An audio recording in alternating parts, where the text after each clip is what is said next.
안녕하세요. 포인트 성형외과 박남성 원장입니다. 여러분의 좋아요와 구독 그리고 알람 설정을 꼭 해주시기 바랍니다. 저에게 큰 힘이 됩니다.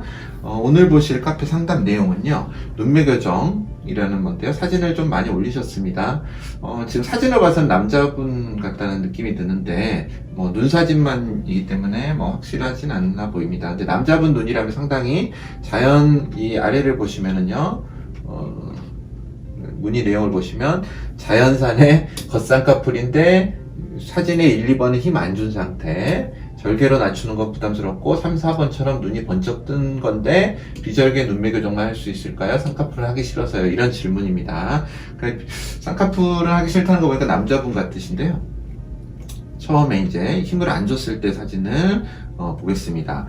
환자분들은요, 제가 보면은 제 카페에 상담을 하거나 또 상담을 오셨을 때도 눈을 여러 형태에서 관찰을 하려고 합니다. 그런데 실제로 이제 성형외과 의사가 주로 주목하는 눈은 눈을 편안하게 떴을 때입니다. 남과 대화할 때처럼 정면에 앉아서 편안한 상태에서 정면을 보고 있는 상태를 1번 자세라고 하는데요. 1번 자세 때의 눈을 가장 중시합니다. 가끔 이렇게 눈을 위를 보고 아래를 보고 막 이렇게 옆에 봤을 때의 형태를 보시는데요. 우리가 이런 상태에서 쌍꺼풀을 볼 이유는 사실은 없죠. 이때 눈의 모양을 기준으로 수술을 한다면 정면을 봤을 때 이상한 눈이 나올 것입니다. 그래서 다양한 상황에 따라서 쌍꺼풀이 예쁘기는 사실 힘듭니다.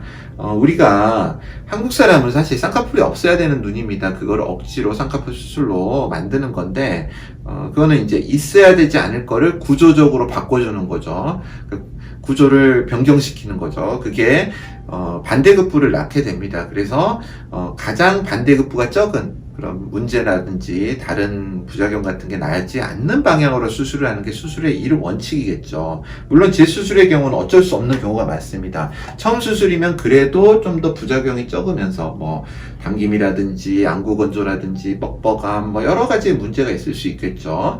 그런 것보다는 득이 더 많기 때문에 쌍꺼풀 수술을 하는 겁니다. 아름다워지고 사회생활하기 좋고 화장하기 좋고, 여성의 경우에는 또 미적인 게 굉장히 중요하기 때문에 그런 득이 많기 때문에 실이 있을 수도 있는데 쌍꺼풀 수술을 하는데요. 환자분들은 이제 잘못 생각하시는 게 완벽한 쌍꺼풀을 만들어야 된다, 양쪽이 대칭이 돼야 된다, 그렇게 생각하실 수 있는데 약간 어린 친구일수록 그런 것 같습니다. 그런데 이제 사람이 하는 일이고, 또 우리는 구조적으로 다릅니다. 좌우가. 오른손 왼손의 힘도 다르죠. 눈의 힘도 당연히 다릅니다. 그래서 한계가 있음을 좀 항상 생각을 하셔서 기대치를 너무 높은 데다 잡으면 안 됩니다. 우리가 이렇게 보는 사진에서 예쁜 눈이 있어서 그게 과연 정면을 봤을 때 예쁜 눈일까요? 그런 건 아닙니다. 그래서 편한 눈의 상태가 항상 기준이 되는 것이고, 그걸 일자세라고 합니다. 어찌됐든 간에 이 남자 환자분으로 추정되는 눈의 경우에는 자연은 쌍꺼풀이 이렇게 상당히 높게 있습니다. 이게 불만이신 것 같아요. 남자분이시라면.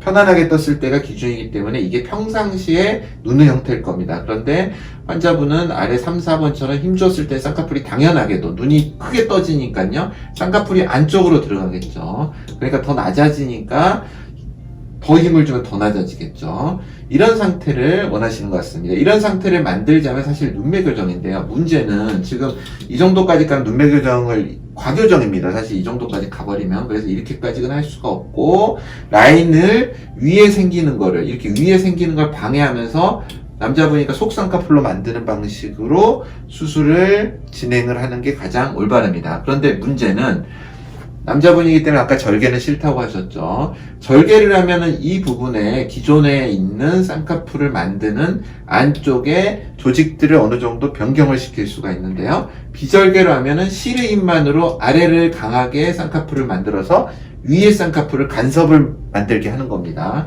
그래서 이 쌍꺼풀이 없어지면 좋은데 수술 직후에는 없어질 수가 있습니다. 그런데 다시 재발할 확률이 높아집니다.